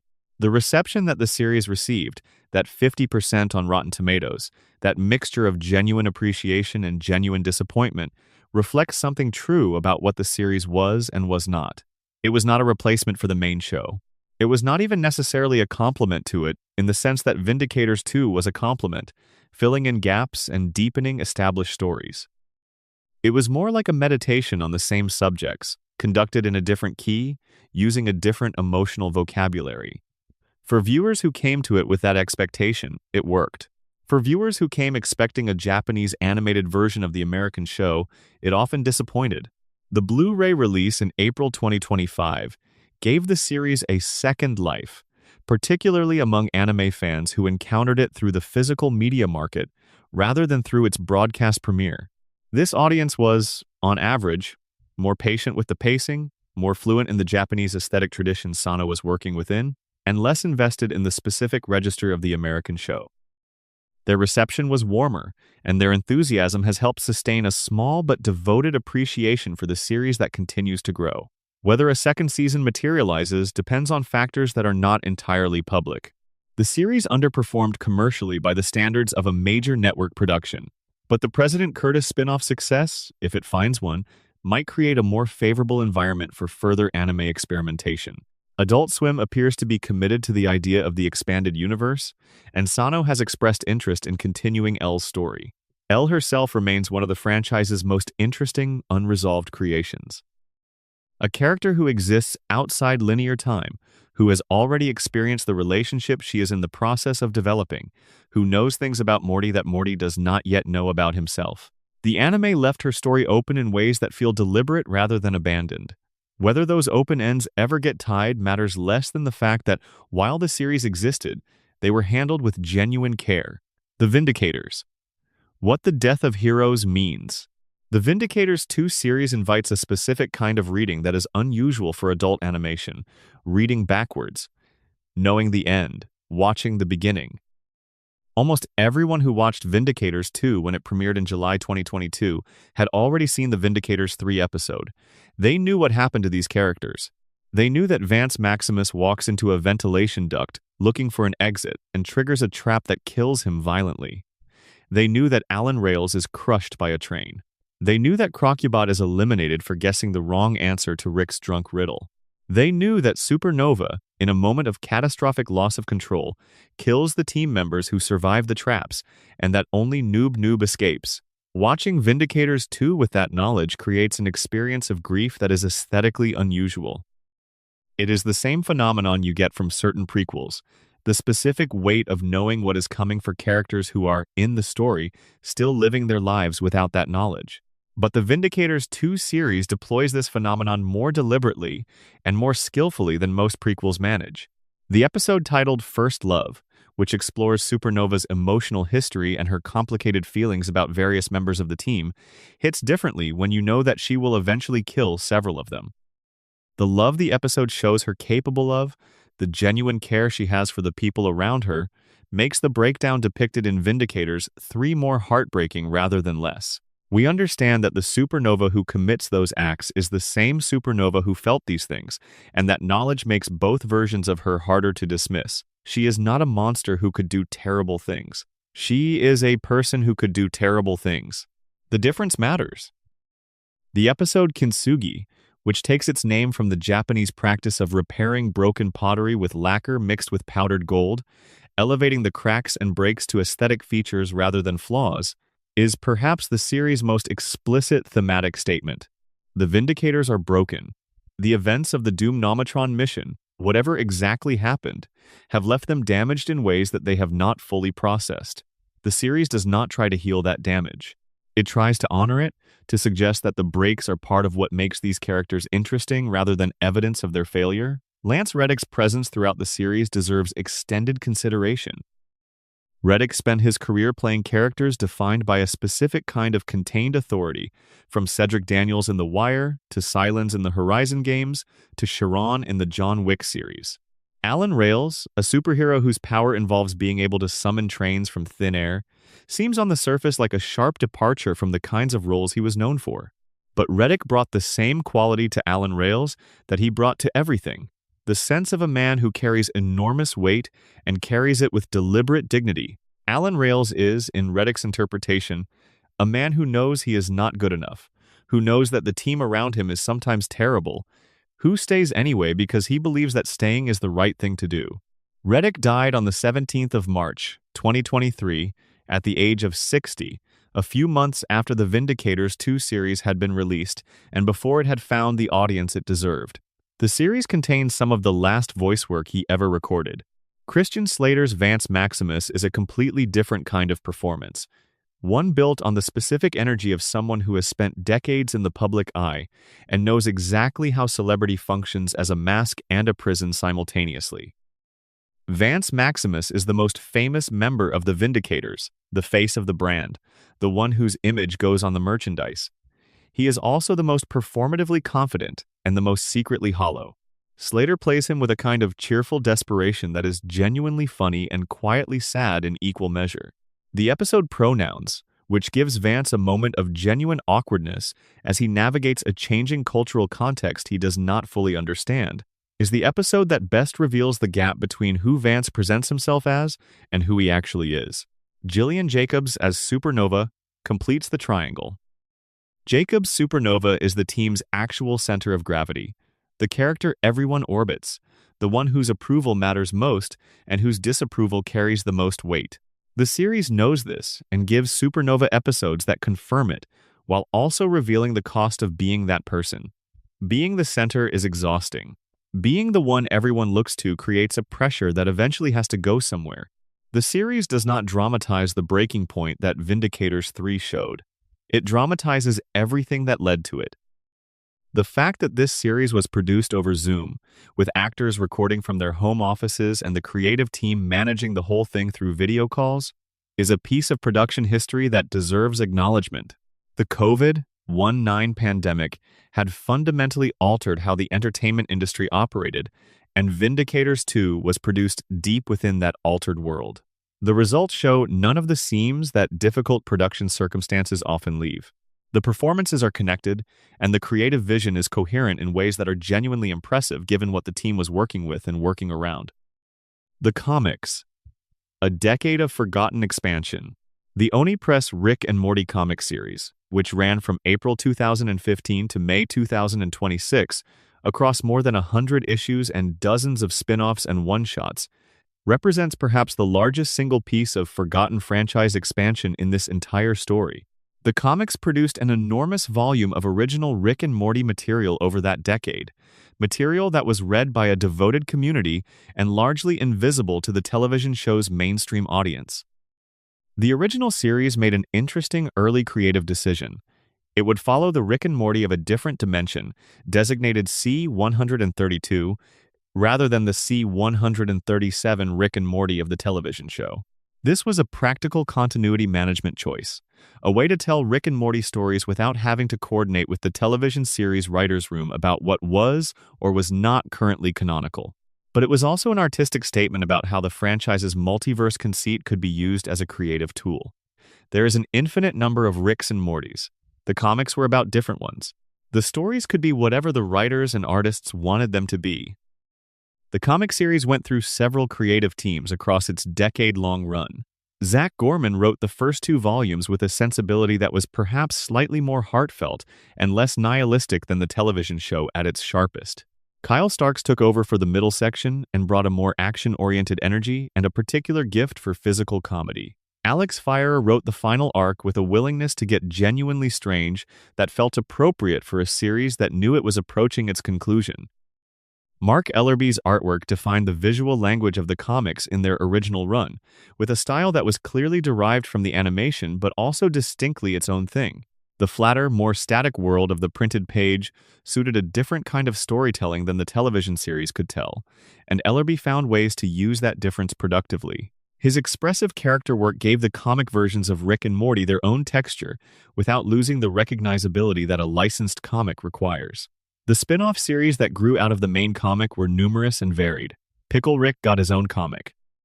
The Vindicators got 2 separate comic series, one following their origin and one following adventures not depicted in any other medium. Rick and Morty vs. Dungeons & Dragons was a crossover with Wizards of the Coast's iconic role-playing game that became one of the series' most commercially successful outings. There were holiday specials, character-focused one-shots, and crossovers with other properties that occupied various degrees of canonical ambiguity. The most recent major event comic, Rick and Morty vs. The Universe, published across 4 issues in 2025, was deliberately positioned as a prestige event, the kind of story that the now-mature franchise could support. Daniel Kibblesmith's writing and the event's structure, with multiple tie-in issues following individual characters, reflected how far the comics had come from their origin as a straightforward companion product to the television series. The Rick and Morty, the End miniseries that followed it, was exactly what it said it was. Kibblesmith sent Rick on the run from every power in the universe simultaneously, using the premise of the series finale to explore what Rick is like when he has no resources, no allies, and nowhere to hide. It was a genuinely interesting story precisely because it stripped away the very things that make Rick Rick: the technological superiority, the escape options, the ability to portal away from consequences, and asked what remains. The answer, the series suggested, was something that looked a lot like love, specifically the bond with Morty that has always been the emotional heart of the franchise. The finale issue, Rick and Morty Forever, was exactly the kind of ending these things deserve. Self-aware about its own history of false endings. Honest about the difficulty of genuinely concluding something that has sprawled in so many directions for so long.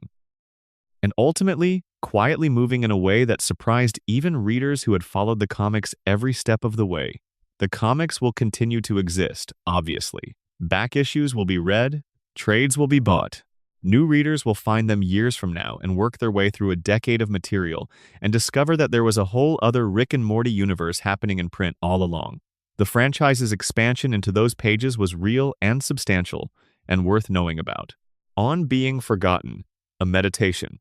There is a specific melancholy in researching the forgotten corners of things you love.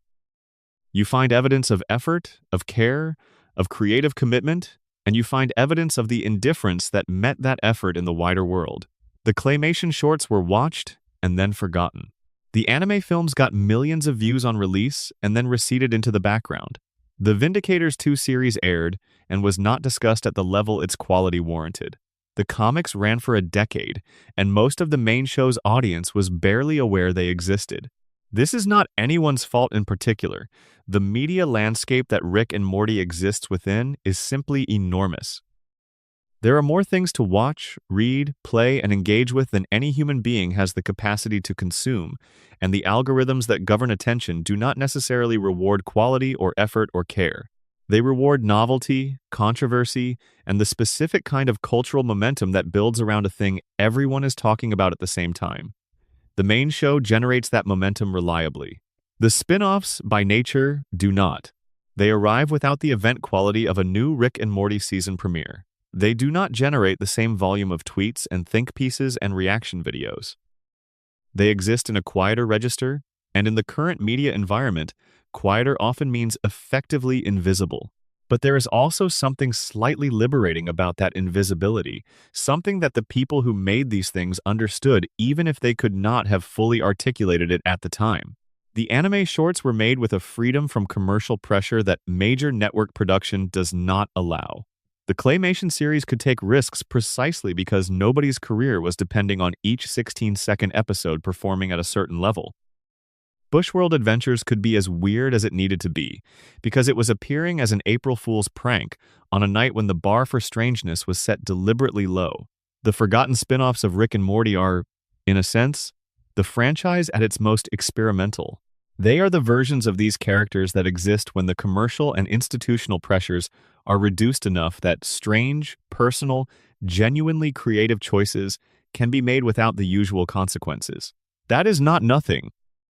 That is arguably where the best art in any franchise lives, in the spaces between the major commercial productions, in the smaller things made by people who had specific ideas they needed to express, and a brief window of opportunity in which to express them.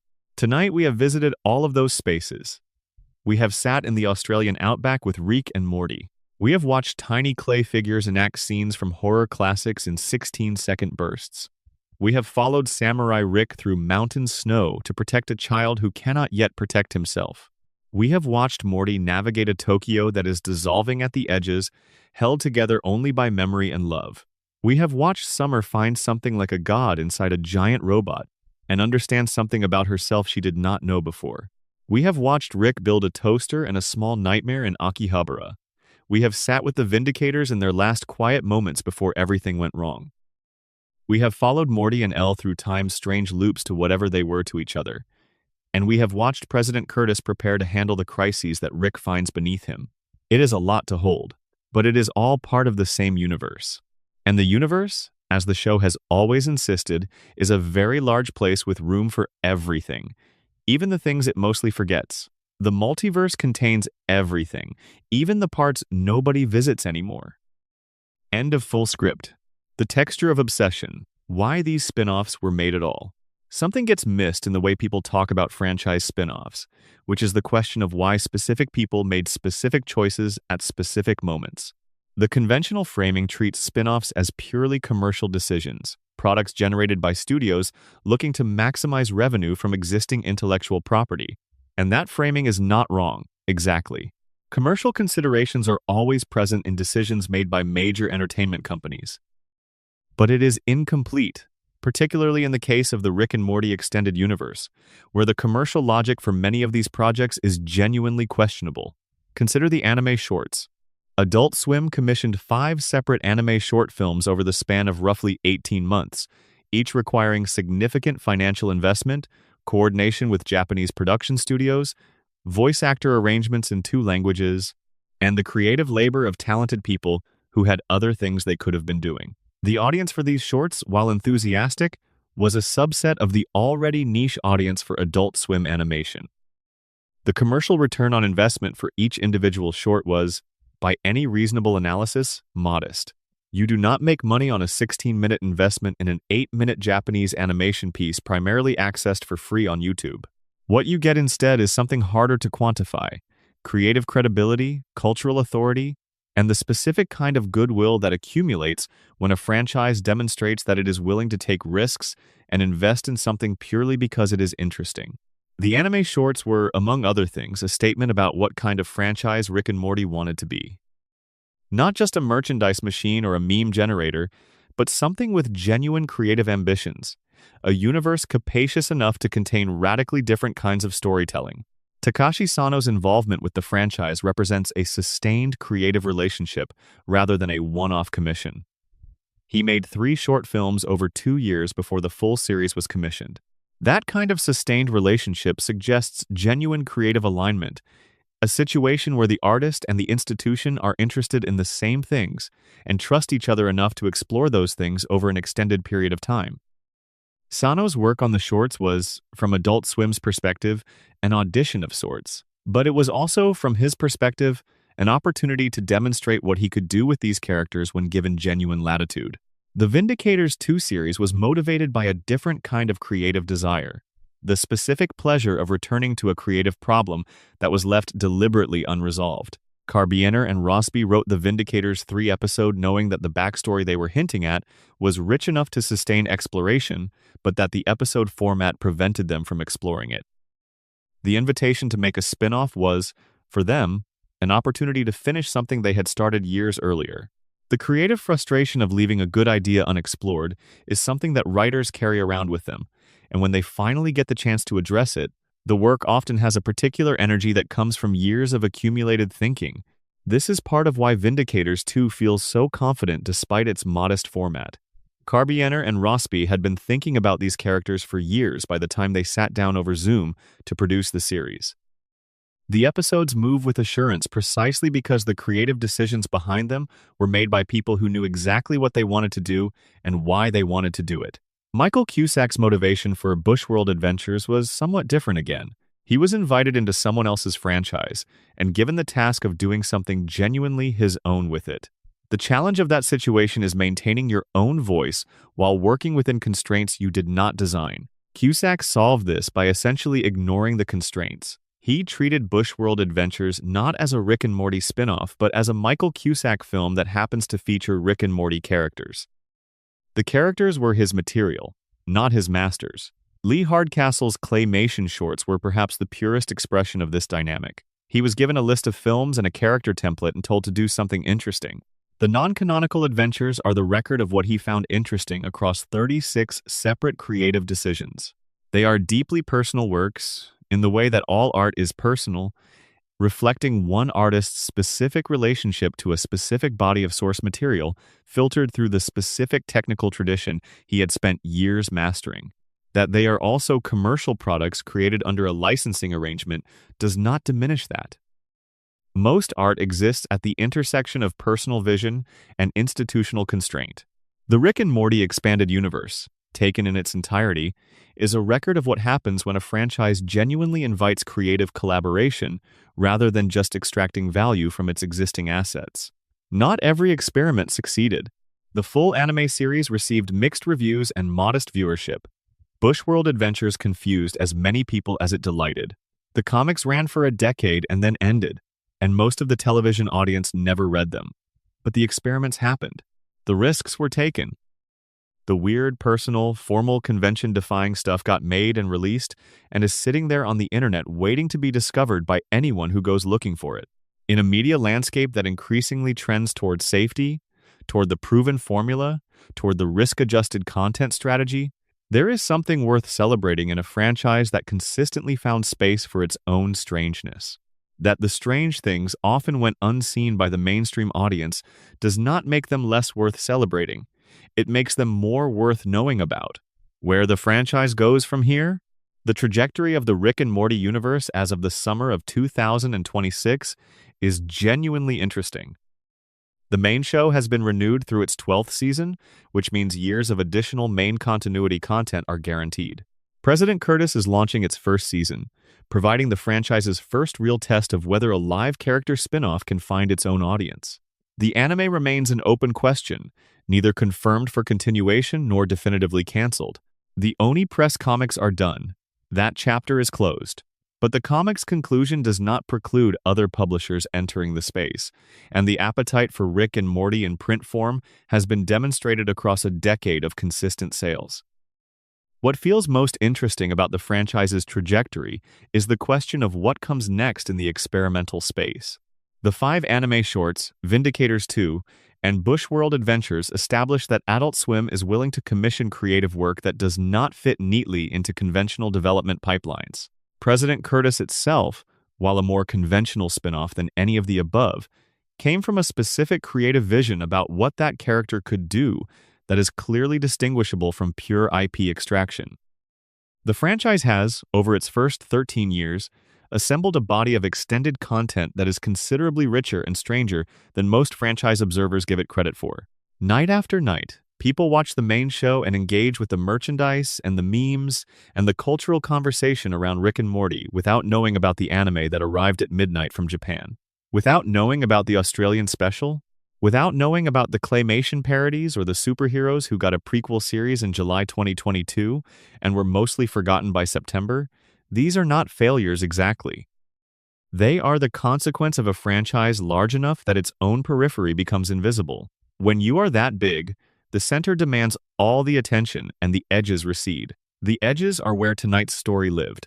The edges are where the weirdest, most personal, most formally adventurous material tends to accumulate because the edges are where the institutional pressure is lowest and the creative freedom is highest. The edges are worth visiting. They tell you things about the center that the center cannot tell you about itself. A final note on the experience of watching these things alone at night. Most of the material covered in this video, the claymation shorts, the anime specials, Bushworld Adventures, Vindicators 2, even the full anime series, is the kind of content that people watch alone, late at night, with the sound low so they do not disturb anyone. In the specific quiet that settles over a house after midnight when everything that needed doing is done and what remains is just the soft gray space between sleep and the next day. That context matters for how the material lands. The non-canonical adventures, watched in sequence in a dark room, have a dreamlike quality that the bright daylight of the YouTube algorithm does not bring out. The Samurai and Shogun shorts, with their slow pans and atmospheric lighting and the specific sound design of the lone wolf and cub aesthetic, settle into you differently at 2 in the morning than they would at 2 in the afternoon. Rick and Morty versus Genocider's vision of a Tokyo slowly dissolving, its population replaced by absence, its familiar landmarks becoming unfamiliar, has a particular resonance when the world outside is also quiet and dark and slightly unreal. Bushworld Adventures especially is a late-night piece of work. It was made for the witching hour of April 1st, for the specific disorientation of watching something arrive without warning, something that resembles what you expected but is wrong in ways you cannot quite articulate. That disorientation is amplified by sleep deprivation and the particular looseness of thought that comes with late-night viewing. And Vindicators 2 is, at its core, a series about loss and the approach of an ending that everyone can see coming except the people experiencing it. Those themes have a specific resonance in the small hours, when the day's noise has faded and what remains is just the weight of things and the certainty that tomorrow will come regardless. This is not a video essay making an argument about the artistic merit of these forgotten spin-offs, though several of them have genuine artistic merit that deserves recognition. It is more like an invitation to spend some time in parts of this universe that most people have not visited. To slow down, to watch the claymation Rick get pulled into a mutation pod in 16 seconds, to watch Samurai Rick move through mountain snow, to watch the Vindicators dance in the relative safety of a moment before everything falls apart. These things exist. They were made with care. They are available. And in the particular quiet of the night, in the kind of unhurried attention that this format is designed to support, they are worth your time. Sleep softly. The universe is full of things you have not found yet. If you enjoyed this journey through the forgotten corners of the Rick and Morty multiverse, a like and a subscribe genuinely helps. And leave a comment. Which of these did you already know about and which one are you going to go look up now? I will be reading them. See you in the next one.